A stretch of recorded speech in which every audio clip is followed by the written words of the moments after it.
Hello mga mamshi, magandang araw, konnichiwa. Sa araw na ito magluluto tayo ng chicken adobo. Simpleng-simple lang itong lutuin, kahit beginners ka lang, pwedeng-pwedeng to. Tara, let's go, umpisahan na natin. Ito naman ang mga sangkap na gagamitin natin sa recipe nito. At syempre, di mawawala ang bawang, sibuyas, hiniwang manok, paminta, vinegar, soy sauce, sugar, at higit sa lahat, yung bida-bida natin na pineapple. Ang una po natin gawin mga mamshi, ilalagay po natin yung juice na pineapple doon sa manok. Mga mamshi, ganito talaga ako magluto ng adobo. Binamarinate ko muna siya. Mga mamshi, ilalagay natin yung bawang. Next ay maglalagay tayo ng bawang, yung kalahati muna ang gagamitin natin. Dahil yung kalahati ay gagamitin natin sa next process. Next, ilalagay natin yung buong paminta. Pwede rin naman yung durog na paminta. Dahil nga adobo, maglalagay tayo ng soy sauce at vinegar. At syempre, hindi mawala ang dalawang yan. Kalahati muna ng vinegar ang ginagamit ko kasi yung kalahati gagamitin ko mamaya. Next naman mga mamshi, halo-haloin lang natin siya, mix-mix lang para pantay-pantay yung lasa niya. At syempre, tatakpan natin siya. Imamarinate natin siya at least 30 minutes at ilalagay natin sa loob ng refrigerator. Sa mainit na kawali, maglalagay tayo ng konting mantika. At dito natin ipiprito ng kaunti yung minamarinate natin na manok.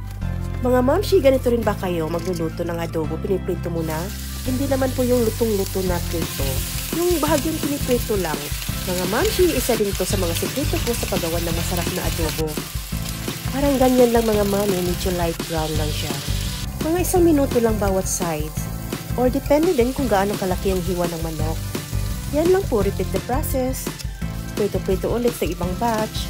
Mga mamshi, by batch lang natin iprito yung manok ha. Ayan, tapos na ako sa prito-prito. Next process naman tayo ha. Yung kalahating bawang ilalagay natin dito. Next ay yung sibuyas. Yan, gisa-gisa lang natin yan. Hanggang lumabas niya yung aroma niya. Yung bawang medyo light brown lang. Next naman natin ilagay yung pinipritong manok natin kanina. Ayan mga mamshi, halo-haloin lang natin, ini-mix-mix-mix lang. Yung pinagmamarinita natin, ilalagay din natin dyan. Next naman natin ilalagay yung sugar. Yung sugar, depende din sa panglasa nyo kung gaano katamis ang gusto nyo. Ilalagay natin yung natitirang suka kanina. Huwag nating haluin at takpan na natin siya hanggang kumulo. Pag kumulo na, ilagay natin yung chicken cubes. Next naman natin ilalagay yung pineapple dyan. Hinayaan ko lang siyang kumukulo-kulo dyan. At syempre, sa mahinang apoy. Itong pineapple chunks, optional lang naman to. Kung gusto nyo walang pineapple, pwede rin naman. Pero syempre, di na siya matatawag na chicken adobo with pineapple kasi walang pineapple eh. Diskarte na lang talaga sa kusina kung paano natin pasasarapin yung ulam. Mga mamshi, once in a while, halo-haloin lang natin siya ha. Halo-haloin lang natin, takpan ulit, at halo-haloin na naman. O ayan mamis. Kung alam nyo lang, ang bango-bango na talaga. Pinakukuluan ko lang siya hanggang lumambot na yung chicken.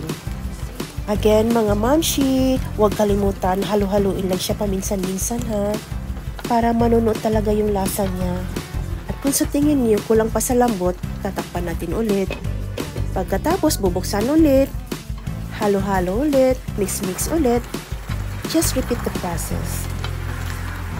Niluluto ko lang siya, pinakukuluan ko lang siya ng about 30 to 45 minutes. At yun ay depende rin sa laki ng pagkahiwa ng manok.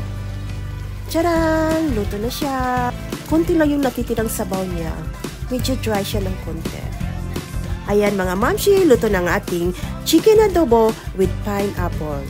Ito po yung klase ng ulam na habang tumatagal, lalong sarap-sarap. Kaya huwag kalimutang magsaing ng maraming rice. Maraming salamat po. See you on my next vlog.